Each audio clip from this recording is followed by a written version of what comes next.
तो काही बोलला ना तर चुपचाप ऐकून घे. उगाच पुढं पुढं काही बोलायला जाऊ नको. काय तू उगाच चुकून काहीतरी बोलायचं आणि तू नांगी टाकायचं. फुकट मरू आपण, कळलं? मामा बारक्या पोरासारखं मला तेच तेच सारखं सांगू नको. कळतं मला. जर तुझं बोल घे त्याच्याकडून पुचकी आयडिया. तुझ्याकडे आहे का एखादी चांगली आयडिया? आहे असेल तर सांग, नाही तर मग तोंड बंद ठेव. मी बोलतो.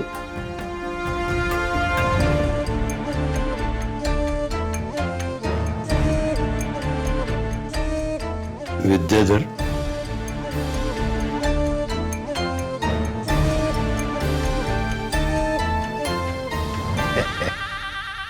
नाही हे तुझ्याशी थोडं बोलायचं होतं. बोलू का?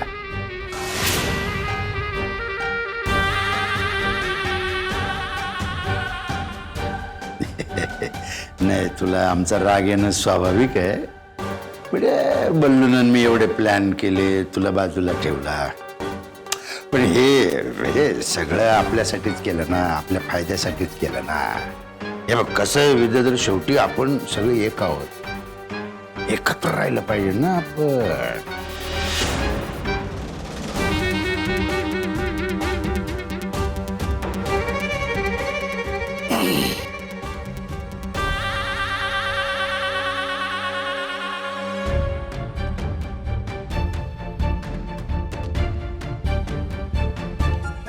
ए बाबा ए काय चाललंय काय तुझं? मामा काहीतरी महत्वाचं बोलतोय ना, त्याच्याकडे लक्ष पण द्यायला झालाय तू. एवढा काय भाव चढलाय रे तुला? का तुझ्याकडे येऊन चूक केली आम्ही? बल्लू, हे मामा तू शांत बस. लय झाला याचा. ए बोल बोल काहीतरी बोल. बोल ना. बोल पटकन.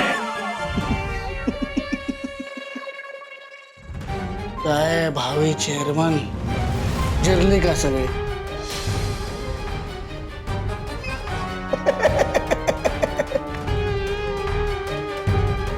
मामा, हिंदीत ना एक म्हण आहे, जिसका काम उसी को साजे, दूजा करे तो ठेंगा बाजे. चुकलास रे मामा, चुकलास. परत एकदा सांगतोय, मेंदूचं काम गुडघ्यांकडनं करून घ्यायला गेलास ना, चुकलास.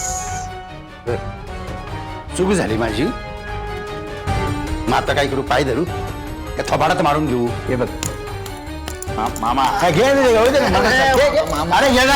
मामा मामा मामा, अरे काय मामा आहेस तू माझं? बोल, काय हवंय तुम्हाला? विद्या, इकडची दुनिया तिकडे करावी लागली तरी चालल.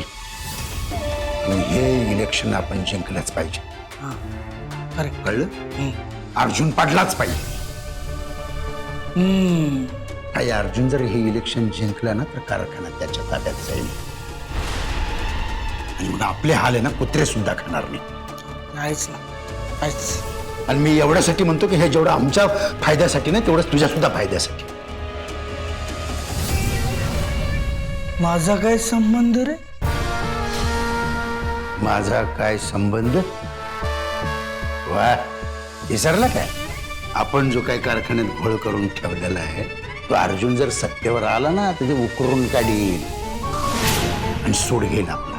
नाही नाही, आतापर्यंत तू यशस्वी झालाय चांबडी बचवून घेण्यात. आम्ही जर लटकलो ना, तुला आपण लटकवू.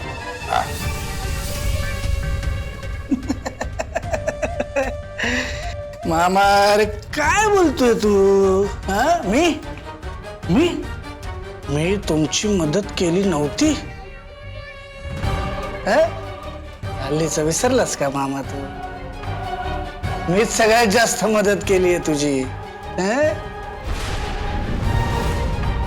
उलट तुमचाच माज होता, ह्याचा जास्तच होता की विद्याधर दादा मूर्ख आहे, त्याला काही येत नाही. त्याचे कुठले प्लॅन सक्सेस होतात? फेल होतात सगळे. म्हणून म्हटलं बाबा आपणच माघार घेऊया, नको पडूया यांच्यात.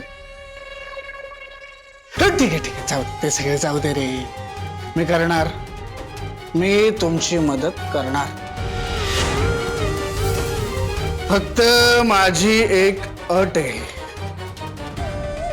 कसली आहे? या निवडणुकीत बलराम कवठेकर आपल्या पॅनलचा मुख्य उमेदवार नसेल. काय?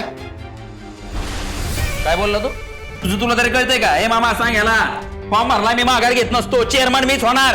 हो हो, तू चेअरमॅन हो. हा, मग मामा त्यानंतर जे काय भोग वाटायला येतील ते भोगा. हा?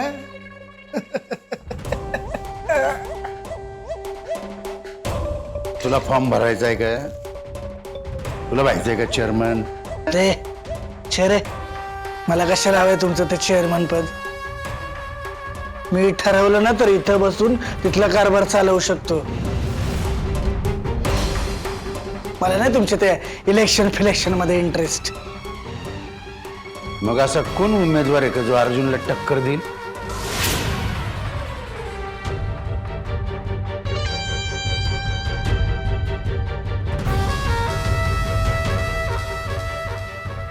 या इलेक्शनला आपल्याकडचं प्रमुख उमेदवार असेल